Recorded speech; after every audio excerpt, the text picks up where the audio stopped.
துயரங்களிலிருந்தும் நாம் விடுபட வேண்டும் என்றால் இதோ இருக்கின்றது இரண்டாவது படை வீடான திருச்செந்தூர் முருகப்பெருமான் நமக்காகவே நின்று கொண்டிருக்கின்றார். நின்று மணிக்கு தான் சுவாமி அங்கே தரிசனம் கொடுப்பார். பார்த்துருப்பீங்க, தரிசனம் பண்ணியிருப்பீங்க, பார்த்துருப்பீங்களா? அப்படிப்பட்ட முருகப்பெருமான் அங்கு சூரபத்மன் தன் கடைசி காலம் மாமர வடிவாக வந்து தலைகீழாக நின்றான். இது ஏதோ நம் கந்த புராணம் இதெல்லாம் மட்டும் சொல்கிறது மட்டும் இல்லை.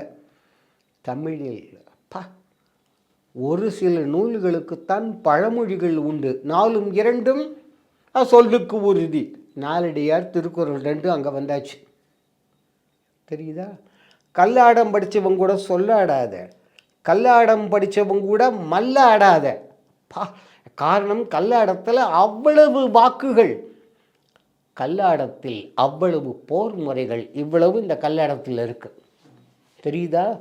இதற்கும் மேலாக மதுரையில் எழுந்தருள் இருக்கக்கூடிய சொக்கநாதர் சோமசுந்தர பெருமாள் சிவபெருமான் தலையசைத்து ஒப்புதல் கொடுத்த நூல் கல்லாடம்.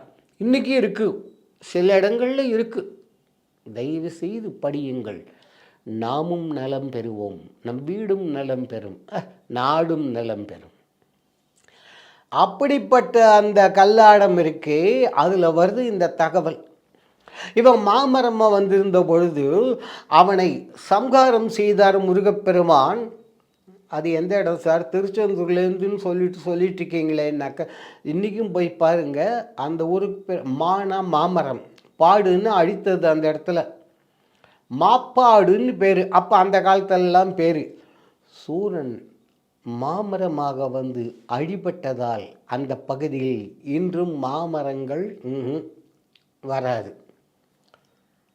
இன்று அந்த இடம் மணப்பாடு என்கின்ற பெயரில் இருக்கிறது. திருச்செந்தூர்லேருந்து சரியாக சொல்கிறதுன்னா ஒரு 9லேருந்து 9.5 கிலோமீட்டர், அவ்வளோ தூரத்தில் அந்த இடம் இன்றைக்கி இருக்குது. தயவு செய்து போய் தரிசித்து பாருங்கள்.